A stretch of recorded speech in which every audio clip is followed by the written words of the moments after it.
고소하기 전에 보통 한 번은 연락이 와요. 내가 그때 이런 피해를 당한 것 같았는데 합의할 생각이 있냐? 이렇게 물어보죠. 물어보면서 합의금을 제시하죠. 합의 안 하려면 내가 고소하겠다. 이렇게 하는 경우가 많죠. 법률 자문을 보통 피해자들도 다 받고 하기 때문에 적은 금액을 요구하진 않죠. 그리고 상대방의 어떤 자력이라든지 경제적 능력 이런 것들을 대부분 파악하고 있는 경우가 많거든요. 예를 들면 뭐 상대방이 전문직이다 이러면은 적은 금액 제시하지 않겠죠. 최소 3천만 원 제시하겠죠. 네, 안녕하세요. 법무법인 LKB 평산 대표 변호사 박나리 변호사입니다. 저는 17년 정도 판사 생활을 했고 작년에 변호사로 전직을 하게 되었습니다. 원나잇이 성범죄 고소로 이어지는 경우 굉장히 많고요. 실제로 뭐 중간간이나 강간 사건 대부분이 원나잇인 경우가 많은 것 같아요. 단둘이 있는 공간에서 더군다나 둘 다 술을 마신 상태에서 일어나는 일이잖아요. 그래서 그게 합의에 의한 건지 아니면은 일방에 의한 건지 이게 굉장히 애매한 경우가 진짜 많아요. 그래서 무죄 다투는 경우도 많고 또 유죄를 받았더라도 그걸 받아들이기 굉장히 힘들어하는 경우도 많죠. 무고죄로 되는 경우가 많지는 않죠. 무고죄 입증 자체가 쉽지 않아요. 무고죄로 처벌을 받게 한다 이거 자체가 쉽지가 않으니까 피해자들 입장에서는 고소를 되게 쉽게 할 수 있는 구조고, 그런데 이제 고소를 한번 했다고 하면은 그 고소된 때로부터 이제 판결 나오고 하는 과정이 너무나 험난하고 일단 고소가 되면 무죄 받기가 너무 힘들어지니까 이제 검찰 단계에서 무혐의를 받을 수 있으면 다행인데 그게 아니고 기소까지 됐다. 법원에서 무죄 판결 받는 퍼센티지가 굉장히 낮거든요. 그리고 유죄 판결을 받으면 이게 중간간이나 강간은 3년 이상이에요. 벌금형이었고, 그래서 더군다나 무죄를 다투다가 이제 유죄로 인정이 된다 그러면은 법정 구속 되니까 그거는 정말 그 내 인생에 있어서 너무나 큰 치명타인 거잖아요. 그래서 구조적으로 고소는 너무나 쉽고 무고죄는 인정이 잘 안 되고 피고인이 받는 불이익은 너무 크다. 이 세 가지가 다 맞물려서 굉장히 다투는 경우도 많고 판단하기 어려운 상황이 많은 그런 범죄인 것 같습니다.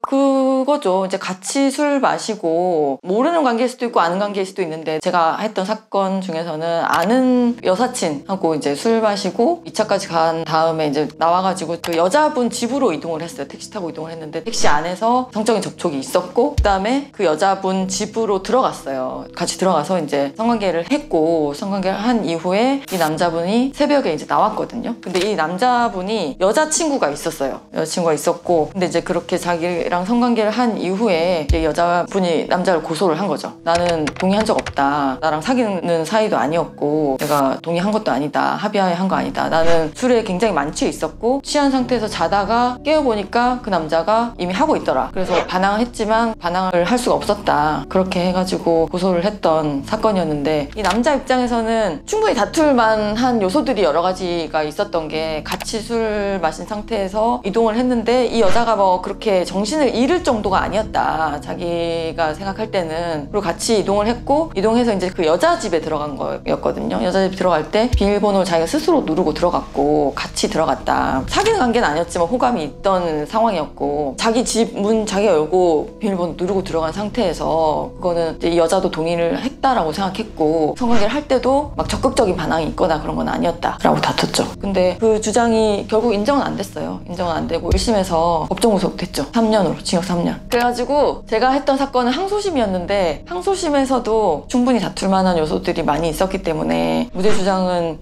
유지를 하긴 했는데 결국 무죄 판결을 받는 게 그렇게 쉽지 않고 해서 결국은 무죄 주장은 받아들여지지 않았어요. 그랬는데 그 항소심에서 합의는 했죠. 합의는 해가지고 7천만 원 주고 합의를 했죠. 합의를 해서 좀 감형은 됐었던, 제가 그 사건 하면서 아, 이게 성범죄가 진짜 타격이 너무 크고 인생 자체를 진짜 바꿔놓을 수도 있겠다. 남자분들 입장에서는 또 억울할 수 있는 부분이 굉장히 많겠다. 그런 생각을 많이 했던 그런 사건입니다. 7천만 원 주고 또 1년 6개월 살았어요. 자기 입장을 객관적으로 확인할 수 있는 증거가 없는 거예요. 남자들 입장에서는. CCTV가 있는 것도 아니고, 왜냐면 모텔이면 CCTV가 있잖아요. 들어가는 장면이라든지 아니면 들어가고 나가고 뭐 시간이나 아니면 뭐 요즘 결제를 누가 한다든지 뭐 그런 부분들이 이제 객관적인 자료가 될 수가 있는데, 이 사건 같은 경우는 그 여자 집에 갔단 말이죠. 여자 집에 갔기 때문에 CCTV가 있을 리도 없고 또 뭐 객관적인 목격자가 있는 것도 아니고 모텔 같은 경우는 들어갈 때 모텔 점원이 있잖아요. 점원이 이제 들어가고 나가면 다 살펴보니까 그런 사람들도 뭐 증인이 될 수 있고 한데 자기 집에 들어가서 하고 나왔는데 이 여자가 그렇게 취하지 않았다라는 거를 입증할 만한 증거가 너무 없는 거죠. 남자 입장에서는. 그런데 그런 상황이지만 근데 재판은 일단 유죄의 증거가 있는 상황인 거잖아요. 어쨌든 여자가 나와서 증언으로 법정에 나와서 그렇게 증언을 했어요. 뭐 자기가 피해 당한 내용들에 대해서 전후 사정들에 대해서 쭉 다 물어보거든요. 왜냐면은 피고인이 다투니까 자기는 합의했다라고 다투기 때문에 피해자를 불러서 물어봐요. 전후 사정에 대해서 변호사가 물어보고 또 검사도 물어보고 판사도 물어보고 했는데 어쨌든 이 여자가 얘기하는 내용이 일관성이 있고 서로 모순되는 내용이 없고 그렇다고 하면은 이 증거의 신빙성이 인정이 되는 거거든요. 근데 이제 남자 입장에서는 전혀 다른 얘기를 하고 있고 여자 입장에서는 또 전혀 다른 얘기를 하고 있고 서로 너무 다른 얘기를 하는데 여자 입장은 증거가 되는 거니까 남자 입장은 변명하는 건데 이 변명에 대한 객관적인 증거는 없고 여자가 하는 얘기는 증거가 된다. 그리고 신빙성이 있다. 그러면 유죄인 거잖아요. 얼마나 답답합니까? 그런 점도 있어요. 또 어지간하면 다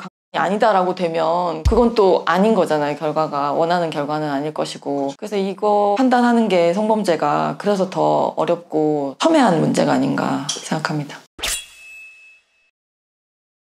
첫 번째 원칙은 일단 취한 여자, 만취한 여자는 건드리지 마라. 만취한 여자는 폭탄과도 같다. 이 여자한테 어떤 신체적인 접촉을 하고 했을 때 그게 어떤 결과로 돌아올지 모른다. 그렇기 때문에 만취한 여자는 건드리지 않는 게 좋다. 본인조차도 자기가 어떤 행동을 했는지도 기억을 잘 못해요. 근데 이제 그 이후에 어떤 상황이 여자 입장에서 봤을 때 상황이 자기가 의도한 대로 돌아가지 않는다. 그런 경우가 있잖아요. 뭐 예를 들면 내가 이 남자를 좋아했는데 좋아하고 사귀고 싶었는데 이 남자는 그냥 자기랑 그냥 자고 그냥 끝내버렸어요. 그러면은 이 여자는 화가 나는 거죠. 그러면 그때 이제 고소라는 카드를 꺼낼 수가 있으니까 그렇게 했을 때 방어를 해야 되는 거는 남자 쪽이란 말이죠. 너무 힘들잖아요. 힘들어지잖아요. 그러니까 그 만취한 여자들은 건드리지 않는 게 좋다.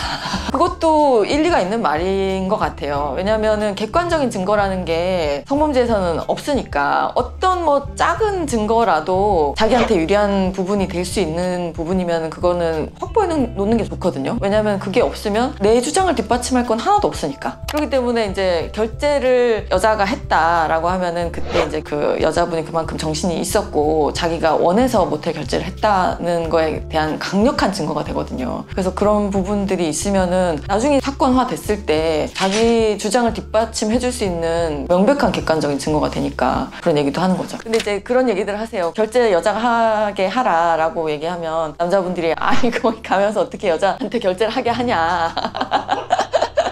보통 남자분들이 돈을 많이 내고 뭐 술집 이렇게 결제할 때도 많이 결제를 하니까 그런 얘기들 많이 하시는데 그래도 그런 위험을 좀 줄일 수 있다면 그런 점들을 알고 계시는 게 훨씬 도움이 될 것 같고 보통 1차 가고 바로 모텔 가지는 않을 거잖아요. 그래서 1차, 2차, 3차 가는 동안에는 다 이제 남자분이 결제를 하면 그 부분은 또 여자가 자연스럽게 결제하도록 유도할 수도 있으니까 그런 부분도 염두에 두시면 좋을 것 같아요. 네, 그거 중요합니다. 제가 봤던 사건 중에도 사건 직후에 다음날 따졌어요. 여자가 너 왜 나한테 그렇게 했냐. 그렇게 했을 때 그냥 남자들은 일단 그 상황에서 벗어나려고 미안해 라고 그렇게 얘기하는 경우가 꽤 있거든요. 왜냐면 막 여자가 막 이렇게 펄펄 뛰고 막 하니까 일단은 진정시키기 위해서 내가 이 상황을 좀 피하고 모면하기 위해서 그런 얘기를 하는 경우가 꽤 있어요. 생각보다. 근데 그렇게 얘기를 해버리면 나중에 이제 자기한테 치명타로 돌아올 수가 있어요. 왜 그런 행동을 했냐고 했을 때 바로 절대 미안하다라고 하시면은 절대 안 되고요. 오히려 추천드리는 방법은 내가 볼 때는 네가 그렇게 취하지 않은 걸로 보였었고 가는 거에도 네가 동의했다라고 생각했는데 아니었어? 차라리 그렇게 반문을 하시는 게 더 도움이 되지 않을까. 그러면 이제 객관적인 사실이 좀 나오는 거고 그 질문에 객관적인 사실이 나오는 거고 그리고 너도 동의하지 않았어? 라는 내용도 이제 질문에 포함되는 거니까 그런 부분들이 직후에 있었던 그 카톡 내용은 다 남잖아요. 나중에 이제 자기가 가해 사실을 이제 부인할 때 자기 주장을 서포트 해줄 수 있는 객관적인 증거가 되는 거니까 그렇게 대처하시는 게 훨씬 좋은 것 같습니다. 그리고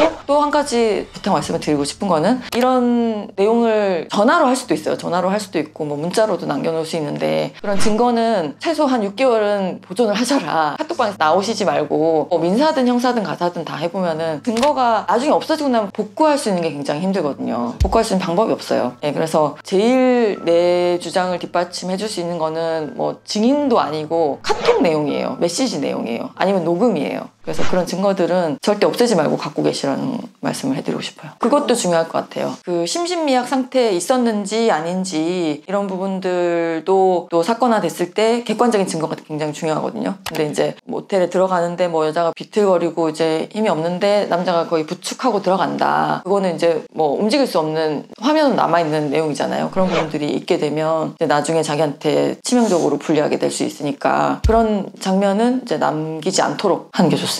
법적 효력이 그 녹음을 확보만 할 수 있다면 굉장히 중요하죠. 이거 하나만으로도 무죄될 수 있죠. 그때 있었던 녹음이 풀타임 녹음이 다 있다면, 그리고 이제 거기 이동하기 전에 술집에서 술 마시면서 했던 내용들도 녹음으로 남겨줄 수 있다면 그런 부분들도 어떤 대화를 나눴는지 뭐 서로 호감을 주고받는 내용을 서로 얘기를 했는지 그런 부분들도 굉장히 중요한 요소가 될 수 있고, 또 모텔에 가서 이제 성관계 하는 부분, 그런 부분들까지 증거로 남겨놓을 수 있으면 그것만큼 확실한 증거는 사실 없습니다. 촬영하는 거는 불법 촬영 문제가 있지만 녹음하는 거는 그런 문제는 안 되거든요. 그렇기 때문에 할 수 있다면 녹음을 남겨놓는 게 좋고요. 근데 또 이게 생각보다 또 막상 그 상황에 닥치면 쉽지는 않을 것 같긴 해요. 제가 생각을 해도 시간이 또 길 수도 있고 그 녹음하는 부분들을 또 상대방이 알게 되면 굉장히 곤란해지니까 그런 부분들이 쉽지 않을 것 같긴 한데, 어쨌든 그런 말이 나오는 이유는 있어요. 왜냐하면 동의를 했는지, 만취 상태에 있었는지, 심시 상태에 있었는지 결국 사후에 판단할 수 있는 거는 증거가 다 없어진 상태이기 때문에. 근데 그 녹음이라는 거는 그 현재 진행 중인 상황을 알 수 있는 객관적인 증거잖아요. 그렇기 때문에 그게 사실 할 수만 있다면 엄청난 효력이 있는 거죠. 가장 먼저 해야 될 최선의 행동은 변호사의 자문을 한번 받으시라는 거.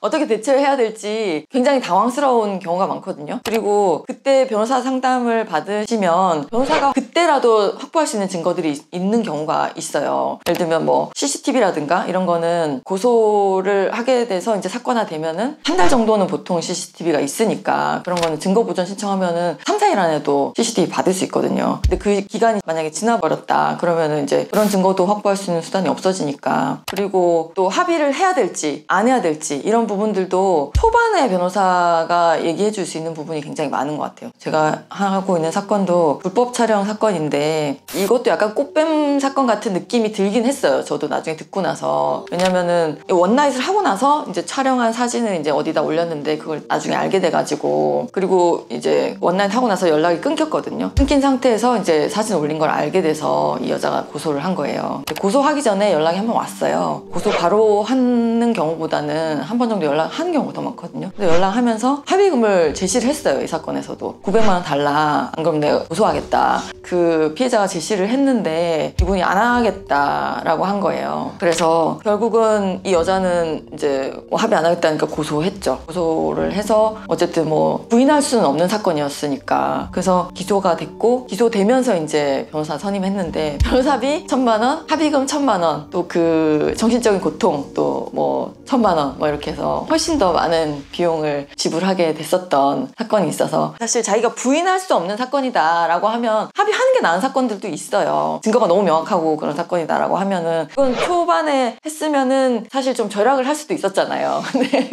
초반에 판단을 못해서 좀 더 커졌던 사건이기 때문에 그런 사건인 경우는 변호사가 초반 개입을 적절히 했으면 적은 피해로 막을 수 있지 않았을까 하는 생각 든 사건이었습니다. 이렇게 하시면 좋을 것 같아요. 모텔로 이동을 할 때 이동하기 전에 내용을 좀 카톡 내용으로 남겨두면 좋지 않을까. 서로 호감을 표시하는 내용, 아니면 뭐 어디로 갈까 뭐 이런 내용을 카톡으로 남겨놓으시면 가는 데에 대해서 완전 이 여자도 동의했다라는 점에 대한 확실한 증거가 되니까 그게 좋을 것 같고, 그 다음에 아까 말씀드렸던 녹음을 가능하면 성관계 할 때 남기는 게 힘들다라고 하면은 가기 전이라도 대화 내용이라도 남겨라, 그런 말씀 해드리고 싶고, 그리고 또 이거는 뭐 딴 데서도 나온 얘기긴 한데 원나잇 하고 나서 너무 직후에 연락을 바로 두절하지 말아라. 그리고 또 있다. 모텔이든 뭐 어떤 집이든 그 장소에서 먼저 나와버리는 건 좋지 않아요. 먼저 자리를 뜨는 거 좋지 않아요. 같이 나와서 해장국이라도 같이 먹어라. 그러면은 이 여자분이 그렇게 화가 나진 않을 거다. 고소까지 가능성은 좀 떨어질 수 있을 것이다. 이런 정도 말씀드리고 싶네요.